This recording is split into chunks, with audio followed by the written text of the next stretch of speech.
Dear students, Assalamu alaikum. Hopefully, you all are fine and doing good.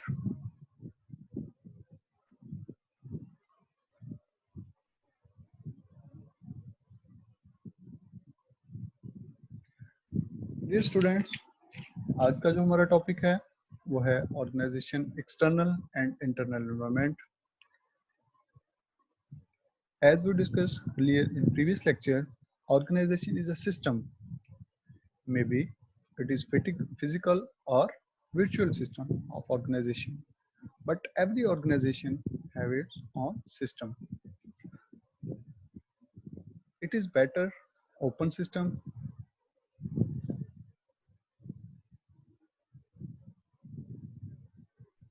Better way में organisation जो है आपकी organisation environment के साथ इंटरेक्ट कर सकती है. So let's try to learn what are environment factors and how those environment factors affect the organization effectiveness and efficiency, because being a manager we have to make good decision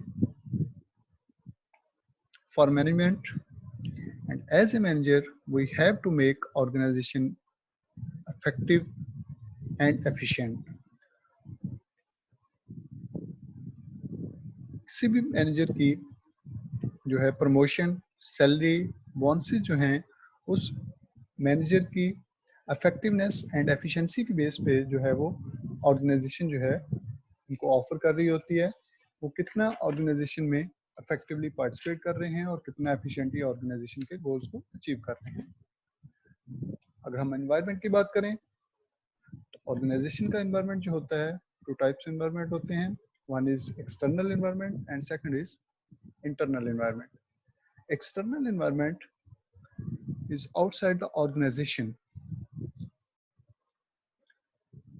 आपको organisation के goals achieve करने के लिए outside the organisation जितनी भी forces affect करेंगी वो external environment में आएंगी. और एक्सटर्नल एनवायरनमेंट जो होता है ऑर्गेनाइजेशन का आउट ऑफ कंट्रोल होता है. ऑर्गेनाइजेशन के कंट्रोल में एक्सटर्नल एनवायरनमेंट नहीं होता. On the other hand internal environment within organisation, organisation जो है उसके अंदर जितना एनवायरनमेंट है वो आपका एक्सटर्नल एनवायरनमेंट, इंटरनल एनवायरनमेंट होगा. फॉर एग्जांपल आप किसी यूनिवर्सिटी के स्टूडेंट हैं तो उस यूनिवर्सिटी के अंदर जो एनवायरनमेंट होगा उसमें जो रूल्स एंड रेगुलेशंस, जो पॉलिसी जो अडॉप्ट की जाएंगी वो ऑर्गेनाइजेशन का इंटरनल एनवायरनमेंट होगा, उस यूनिवर्सिटी का इंटरनल एनवायरनमेंट होगा. बट जैसे ही आप उस यूनिवर्सिटी की बाउंड्री से बाहर की तरफ आएंगे या बाहर देखेंगे तो आपके पास जो एनवायरनमेंट होगा वो एक्सटर्नल एनवायरनमेंट होगा जिसको यूनिवर्सिटी कंट्रोल नहीं कर रही होती. अदर फोर्सेज जो होती हैं वो अफेक्ट कर रही होती हैं ऑर्गेनाइजेशन पे या उस यूनिवर्सिटी की इफेक्टिवनेस पे. ठीक है, तो देखते हैं जी हमारे पास एक्सटर्नल एनवायरनमेंट में कौन कौन सी आगे डिफरेंट फोर्सेज हैं. बीइंग ए मैनेजर आप जो है टू टाइप्स ऑफ एनवायरनमेंट के साथ जो है वो आप डील कर रहे होते हैं. On the basis of external environment इसको फर्दर जो है वो आगे कैटेगराइज किया गया है. First one is task environment and second is general environment. अगर हम टास्क एनवायरनमेंट की बात करें, task environment related to task accomplishment. कोई भी गोल है उसको आपने अचीव करना है, उसके लिए आपको जितनी फोर्सेस जो हैं वो आपको अफेक्ट करनी है वो आपकी टास्क रिलेटेड होंगी. फॉर एग्जाम्पल अगर हम बात करते हैं टास्क एनवायरनमेंट की तो उसमें हमारे पास कंपीटर्स आउटसाइड द ऑर्गेनाइजेशन जो डिफरेंट ऑर्गेनाइजेशन के साथ compete कर रहे हैं. सप्लायर्स जो ऑर्गेनाइजेशन को रॉ मटेरियल सप्लाई कर रहे हैं. आपके ऑर्गेनाइजेशन के कस्टमर्स जो आपकी प्रोडक्ट जो है वो परचेज कर रहे हैं. कंज्यूमर जो अल्टीमेटली आपकी प्रोडक्ट्स फाइनल जो है उसको यूज कर रहे हैं. देन डिफरेंट ऑर्गेनाइजेशन में जो है वो सब्स्टिट्यूट जो है वो अब प्रोवाइड कर रही हैं different organisation outside the boundaries. ठीक है, तो ये जो फोर्सेज होती हैं ये टास्क एनवायरनमेंट में आती हैं related to task completion. Second force जो है वो है हमारी जनरल एनवायरनमेंट. जनरल एनवायरनमेंट में जो है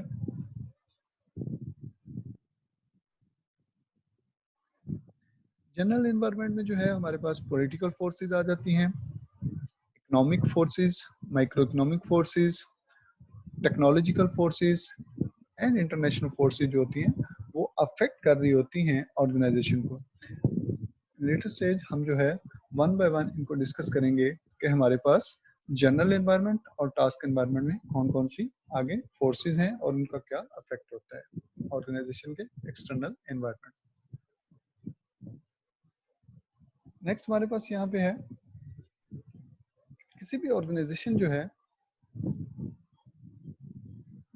उसकी इफेक्टिवनेस जो है उसको मेजर करने के लिए उसके ऑपरेशंस इफेक्टिवली चल रहे हैं, ऑर्गेनाइजेशन का क्या रोल है, ऑर्गेनाइजेशन का जो है किस लेवल पे जो है वो वर्क कर रही है, ऑर्गेनाइजेशन को जो है आउटसाइड द बाउंड्रीज कौन कौन से थ्रेट्स हैं और कौन कौन सी अपॉर्चुनिटीज हैं उसके लिए जो है पोर्टर 5 फैक्टर जो मॉडल है वो यूज किया जाता है। पोर्टर 5 फैक्टर मॉडल जो है उसमें फर्स्ट जो है वो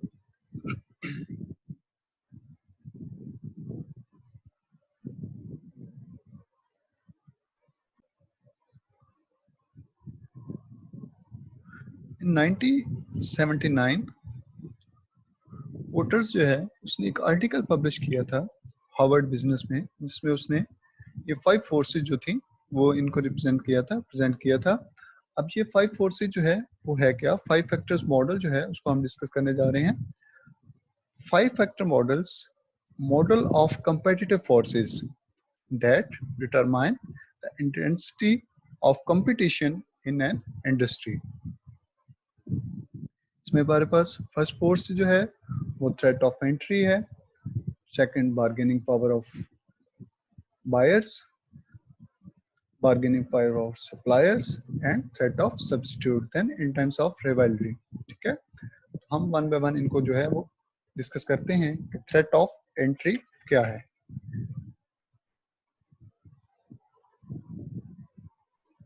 थ्रेट ऑफ एंट्री जो है बेसिकली आपकी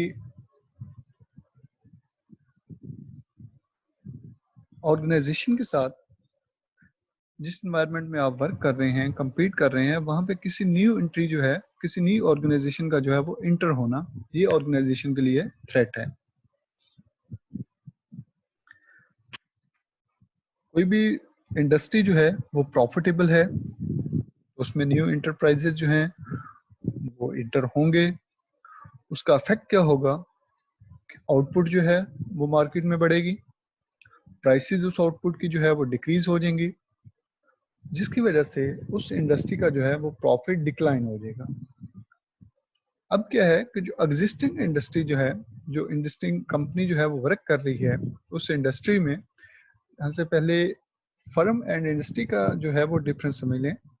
फर्म बेसिकली कोई इंडिविजुअल कंपनी जो है वो बना रही होती है कोई एक प्रोडक्ट जो है, फॉर एग्जांपल अगर हम बात करें शू मेकर है तो वहां पे कोई एक है बाटा कंपनी है, आपके पास सर्विसेज है, सर्विस जो है ये कंपनी है, तो ये उस फर्म उसको हम कहते हैं फर्म। बट अगर इंडस्ट्री की बात करें तो उसमें बाटा भी है, सर्विसेज भी है, जितनी भी आगे और इंडस्ट्री कंपनी जो है वो प्रोडक्ट बना रही हैं तो वो उसमें आएंगी इंडस्ट्री में। तो अगर इस इंडस्ट्री में जो है ये इंडस्ट्री प्रॉफिटेबल है तो बहुत सारी जो है वो इसमें फर्म इंटर होंगी, उस इंटर की वजह से जो है न्यू फर्म के इंटरेस्ट की वजह से प्रॉफिट मार्जिन जो है वो डिक्रीज हो जाएगा।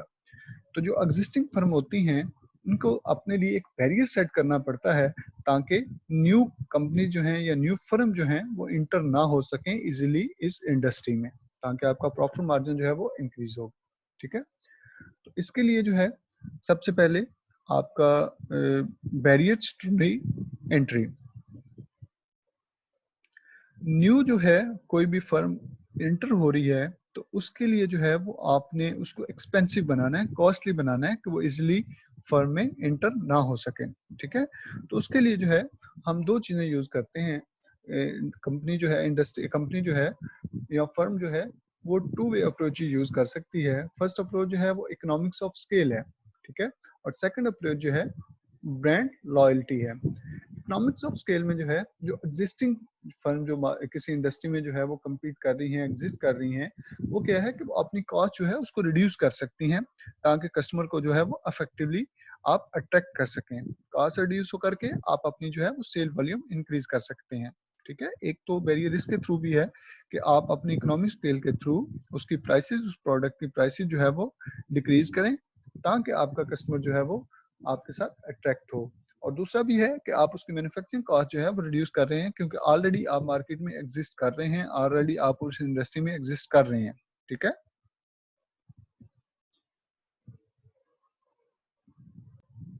क्योंकि जो फर्म ऑलरेडी इंडस्ट्री में एग्जिस्ट है, वो काम कर रही है, तो उसके लिए जो है कॉस्ट एडवांटेज जो है over interest on new firm, कि कोई भी फर्म जो है वो न्यू इंटर हो रही है, तो उसके लिए as compare to existing firm जो है वो आपका कॉस्ट एडवांटेज जो है वो ज्यादा है।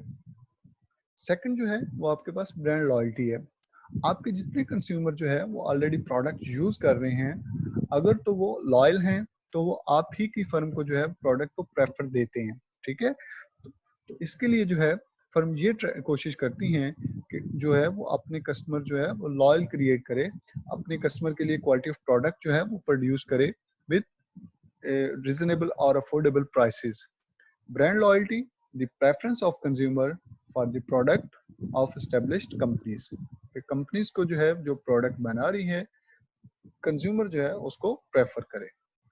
तो आप जो है बीइंग ए मैनेजर, अगर ऑर्गेनाइजेशन में जो है आपकी फर्म को ये थ्रेट है कि न्यू एंट्री जो है वो किसी फर्म की हो रही है उस इंडस्ट्री में, तो उसको आप कैसे ओवरकम कर सकते हैं? उसके लिए आप टू बैरियर जो है वो बना सकते हैं। फर्स्ट बैरियर जो है वो आपका इकोनॉमिक्स ऑफ स्केल है, जिसमें आप कॉस्ट रिडक्शन पे कर सकते हैं। सेकंड है कि आप अपने कस्टमर्स को लॉयल रखें, आप क्वालिटी ऑफ प्रोडक्ट प्रोड्यूस करें ताकि आपके साथ कस्टमर जो है वो लॉयल रहें। फॉर एग्जांपल आपने पेप्सी, कोका कोला, जितने भी ब्रांड हैं, इनके साथ जो कस्टमर जो है वो फैमिलियर हैं, जो यूज़ कर रहे हैं, वो सेटिस्फाई हैं, वो नेक्स्ट टाइम भी जो है वो जितनी भी मार्केट में ब्रांड आ जाए, वो क्या करेंगे, वो पेप्सी एंड कोका कोला को ही यूज़ करेंगे जो वो ऑलरेडी यूज़ कर रहे हैं। ठीक है, तो इसके लिए क्या है कि ये दूसरी कंपनी जो है वो उनके लिए एक बैरियर सेट हो जाता है कि वो इजिली उस इंडस्ट्री में इंटर नहीं हो पाती। सेकंड जो है फोर्सेस जो है वो बार्गेनिंग पावर ऑफ बायर है। Bargaining power of buyer, the ability of bargaining to purchase a product at a specific price. Bargaining power mean कि जो बायर हैं उनकी कितनी एबिलिटी है प्राइसेस को अफोर्ड करने की, कितना वो प्राइस के साथ जो है वो उनका क्या रोल है, जो ऑर्गेनाइजेशन को थ्रेट क्रिएट कर सकते हैं ऑर्गेनाइजेशन के लिए, उस फर्म की जो प्रोडक्ट है उसके लिए थ्रेट क्रिएट कर सकते हैं, वो किस तरह कर सकते हैं और उसको कैसे आप कंट्रोल कर सकते हैं। मोस्टली जो होता है बायर बायर जो होता है किस टाइम जो होता है पावरफुल होता है, वो ऑर्गेनाइजेशन के लिए थ्रेट बन जाता है। अब कौन कौन सी सिचुएशन है? फर्स्ट सिचुएशन ये है, अगर लार्ज क्वांटिटीज और large product, maximum product market में अवेलेबल हो बट फ्यू बायर्स हों, बहुत कम उसके परचेजर हों, उस प्रोडक्ट को परचेज करने के लिए बायर्स बहुत कम हों, लेकिन मार्केट में जो है वो बहुत सारी प्रोडक्ट अवेलेबल हों, तो देन उस ऑर्गेनाइजेशन के लिए, उस फर्म के लिए थ्रेट बन जाता है कि वो मार्केट में कैसे compete करे। सेकंड जो है, they can choose between equivalent product from many different firms. अब मार्केट में बहुत सारी फर्म्स जो है वो प्रोडक्ट प्रोड्यूस कर रही हैं, तो अब उनके लिए जो है बायर्स के पास ये ऑप्शन है, तो वो क्या कर सकती हैं कि डिफरेंट फर्म्स की जो प्रोडक्ट हैं उनमें से कोई एक प्रोडक्ट चूज करके उसको यूज कर सकते हैं। देन थर्ड जो है उनके पास ये भी पावर है कि वो इजीली जो है वो one product to another product switch कर सकते हैं। तो एक प्रोडक्ट फॉर एग्जांपल पेप्सी है,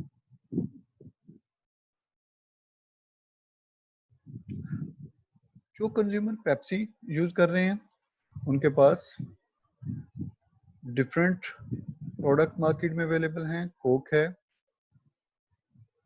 ड्यू है, मिरिंडा है, कोई भी जो है वो आप उनके साथ इजीली जो है वो एक प्रोडक्ट से दूसरी प्रोडक्ट को साथ स्विच कर सकते हैं। ठीक है, तो इस सिचुएशन में जो होता है, बायर जो होता है वो एक थ्रेट क्रिएट कर सकता है फर्म के लिए उनका प्रॉफिट मार्जिन इंक्रीज करने में। देन सेकंड क्या है कि किस टाइम में, किस सिचुएशन में जो बायर होता है वो कम पावरफुल होता है या उसका इतना रोल नहीं होता ऑर्गेनाइजेशन को जो है वो अफेक्ट करने में। इसमें ये है कि अब इसको रिवर्स कर देंगे। पहले में आपके पास, पहले सिचुएशन में क्या था कि हमारे पास, हम देख रहे थे कि मार्केट में जो है बायर्स बहुत ज़्यादा कम थे बट प्रोड्यूसर ज़्यादा थे। इन सेकंड केस में जो है buyers are least powerful when they are plentiful and purchase in small quantities. हमारे पास परचेज करने के लिए जो है वो प्रोडक्ट कम है, बायर्स ज़्यादा हैं, तो उस टाइम में जो है वो आपका प्रॉफिट मार्जिन जो है वो इंक्रीज हो सकता है। देन उनके पास चॉइसेस कम है, वो मार्केट में जो प्रोडक्ट हैं वो 2 या 3 प्रोडक्ट जिसमें भी जो है वो choice as compare to first situation जो है, सेकंड सिचुएशन में उनके पास चॉइस कम है।